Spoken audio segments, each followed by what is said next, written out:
بسم اللہ الرحمن الرحیم 28 مئی 2020 خطبات حکیم الامت میں یہی بات چل رہی تھی کہ یہ جدید طبقہ ہے آج کل کا، یہ اعتراضات کرتا ہے کہ آپ لوگ بھی جو ہیں پورے طور پہ تو حضور صلی اللہ علیہ وسلم کی پیروی نہیں کرتے ہیں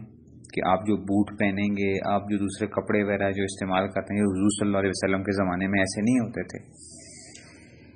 اور اسی طرح ہی آپ یوں بھی سمجھ لیں کہ جو آپ سواریاں استعمال کرتے ہیں حضور صلی اللہ علیہ وسلم کے زمانے میں سواری نہیں ہوتی تھی۔ اب حضرت اس کے جواب کی طرف آ رہے ہیں، سنیے جی۔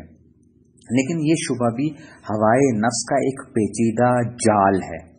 حل اس شبے کا یہ ہے کہ اگرچہ اس میں بحثیت افراد تعمیم ہے، یعنی جو حضور صلی اللہ علیہ وسلم نے فرمایا نا ما انا علیہ و اصحابی، اگرچہ اس میں تعمیم ہے کہ ہر طرح سے جو ہے نا جو میرے اور میرے صحابہ کے طرز پر ہوگا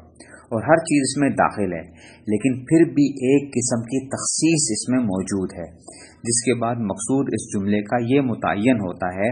کہ حضور صلی اللہ علیہ وسلم کی حیت و وضع کو ہر بات میں اختیار کیا جائے، لیکن وضع و حیت سے مراد محض وضع متعارف یعنی وضع فعلی ہی نہیں بلکہ اس کے تحت میں اجازت قولی بھی، جس کو اگر وضع قولی کے نام سے تعبیر کیا جائے تو بہت مناسب ہے، داخل ہے۔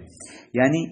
جس طرح اس امر کو اختیار کرنا جس پر حضرت صلی اللہ علیہ وسلم کا عمل درآمد رہا ہے، ما انا علیہ کا مصداق ہے، اسی طرح ہر اس عمل کو اختیار کرنا جس کے اختیار کرنے کی حضرت صلی اللہ علیہ وسلم نے اجازت فرمائی ہے، اگرچہ حضور صلی اللہ علیہ وسلم نے اس پر عمل نہ کیا ہو۔ نیز ما علیہ کا مصداق اور ہر دو قسم کے اعمال ما انا علیہ یعنی وضع نوی کے تحت انا میں داخل ہیں اور اہل حق بنانے کے واسطے کافی ہیں۔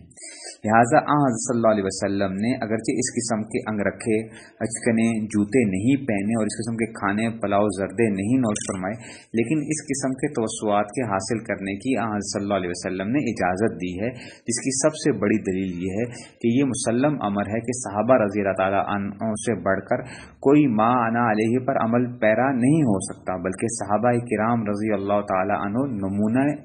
عملی نبوی صلی اللہ علیہ وسلم ہے، چنانچہ خود آپ صلی اللہ علیہ وسلم نے ان کی اقتداء کو بھی ذریعہ نجات اخروی کا قرار دیا، اور صفات تاریخ کی ورق گردانی سے یہ توسعات و تنعمات صحابہ زمانہ خلافت راشدہ و عروج اسلامی میں صاف ظاہر ہیں، جو کہ زمانہ ابتداء اسلام و حیات نبوی میں نہ تھے۔ نیز حیات نبوی میں ابتدائی زمانہ اسلام و انتہائی زمانہ اسلام میں صحابہ کی حالت میں تغیر ہونا اور فقر کے بعد اسباب راحت کا اختیار کرنا بالکل ظاہر و باہر ہے، چہ جائے کہ بعد از حیات نبویہ صلی اللہ علیہ وسلم۔ لہٰذا معلوم ہوا کہ ہر ایک قسم کے تنعمات حاصل کرنے اور خوش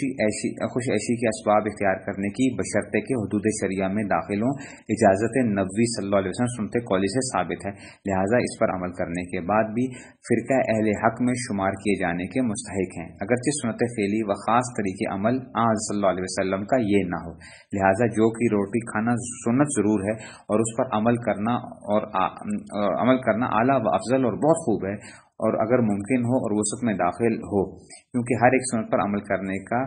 ہر ایک کا حوصلہ نہیں ہے۔ مطلب یہ بتایا جا رہا ہے کہ دیکھیں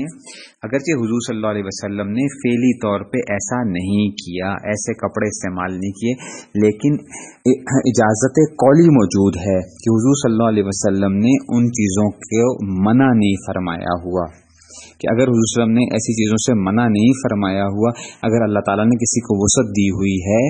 اور وہ حدود شریعہ کے اندر رہتے ہوئے ایسی چیزوں کا استعمال کرتا ہے جس کو نہ حضور صلی اللہ علیہ وسلم نے منع کیا ہو نہ صحابہ نے منع کیا ہو، تو اس کی گنجائش موجود ہوتی ہے۔ خلافت راشدہ کے اندر ہی جب مال و دولت آنے لگا تو صحابہ نے اپنے آرام کی خاطر کچھ چیزوں کو استعمال فرمایا تھا،